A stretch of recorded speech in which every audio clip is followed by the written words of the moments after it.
there, and welcome to Wine Inspired Blind Wine Friday. So, this is the day of the week that we get to have a blind wine in front of us, know nothing about it, and try to figure out what it is. And kind of my favorite day of the week. I love blind wine tasting. So, let's go ahead and do it. As you may know from watching weeks past, I go to the wine shop, ask the nice guy behind the desk to wrap up a wine for me, don't tell me what it is, and I get some in the glass for us to explore. Now, things we want to look at while we are trying to figure out what's in the glass.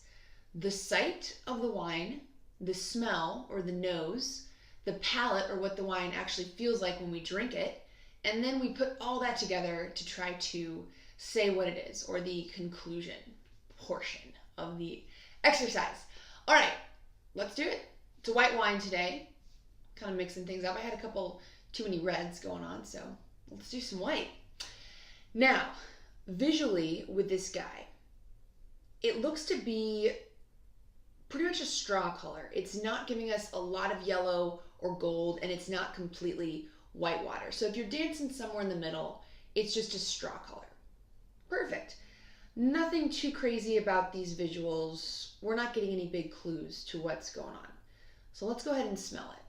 That's where we might be able to pick up a few more hints.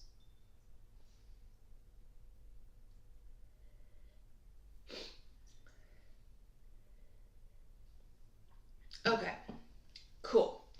So this wine, it is not jumping out of the glass. It's not extremely aromatic. So we know it's more on the moderate intensity of aromas. So really intense aromas would be something like Gewürztraminer or Viognier, or maybe a super oaky Chardonnay. So we're probably not in that zone.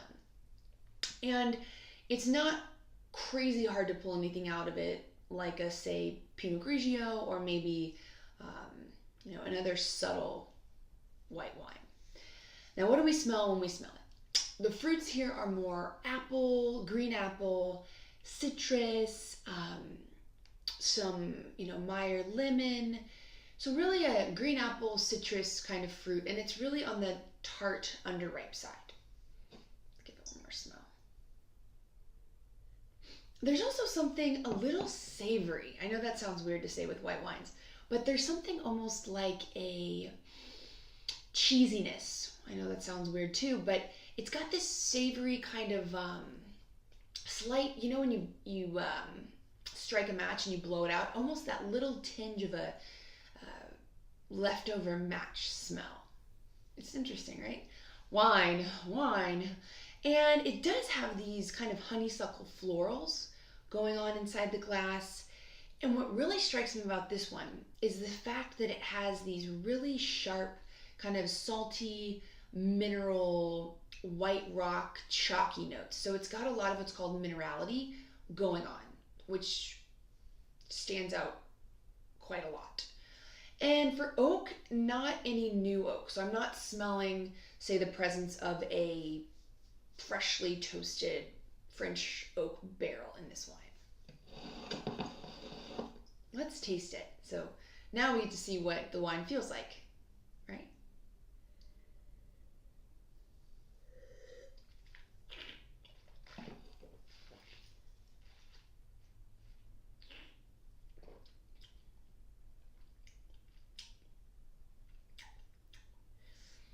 Okay. Interesting, right? So now we get to think about what we smelled and see if it's what we're getting on the palate. I know the wine is dry, so there's no leftover sugar. There is that green apple, that citrus. It's even more tart on the palate, more like the green apple skin and the pith, or the outside skin of the lemon. All that going on. There's still these white flowers, these kind of honeysuckle flower notes. There is the underlying savoriness, that just touch of that kind of cheese rindy, savory funk going on. There's all that salty minerality. There's that chalky limestone feel in the wine, as well as this kind of what's a good word for this? it's got a little bit of bitterness as well. So somewhat of an herbal bitter note as well. Still no oak going on here on the palate. Not a lot of that oak. Let's take one more sip, and we want to see what the actual physical effect of the wine is when we drink it.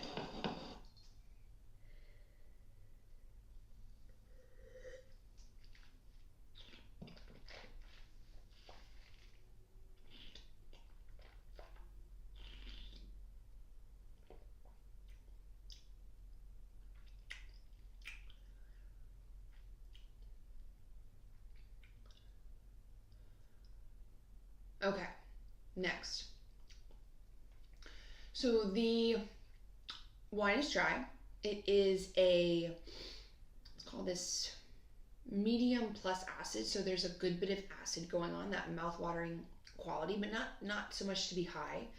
There is a medium minus body, medium minus alcohol, so not a lot of heavy weight and not a lot of warming.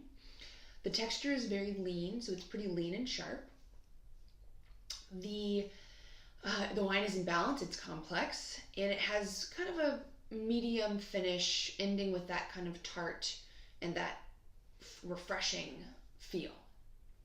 Now the hard part, right? We have to put together everything, all the clues we collected, and try to figure out, okay, what is in this glass, right?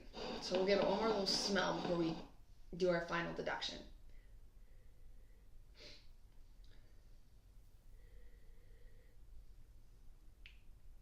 Maybe one more sip, just to be safe.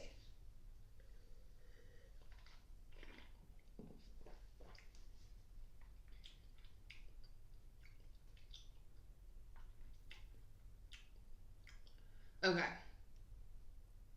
It also does have this, sorry. Now I'm just talking to myself. Okay, let's do it. So initial conclusion, this is a wine coming from the old world. That means we're probably somewhere in Europe because it is so mineral and it is really not a lot of rich, robust fruit or expressiveness. Let's say this is a cool climate because it's kind of tight and kind of lean. We'll go for youthful, 1 to 3 years of age. Possible grape varieties being Pinot Grigio, being Gruner Veltliner, and being that other famous tricky one, Chardonnay, but from Chablis. So I believe this wine to be a 2016 young Chardonnay from that northern part of Burgundy. I think it could be a Chablis, so that just means it's Chardonnay from the Chablis region. And yeah, just AOC and quality, standard Chablis from a good quality producer. And now the fun part. Let's see if we got it right. Yeah, you never know. It's always exciting, right? All right, so unwrap the present. All right, I'll take it. So this actually is from Chablis. This is a 2017, I was wrong on the vintage, Chardonnay from Northern Burgundy from Chablis. Very famous producer. I'll tell you more about this bottle below, but hey, we got one. It always feels good, Feels good to get one. Start the weekend right. And I hope you learned a little something today. I hope that you will like the video, maybe even subscribe, and join me next time when we keep exploring all these blind wines. There's a lot of blind wine out there. We got to drink it all.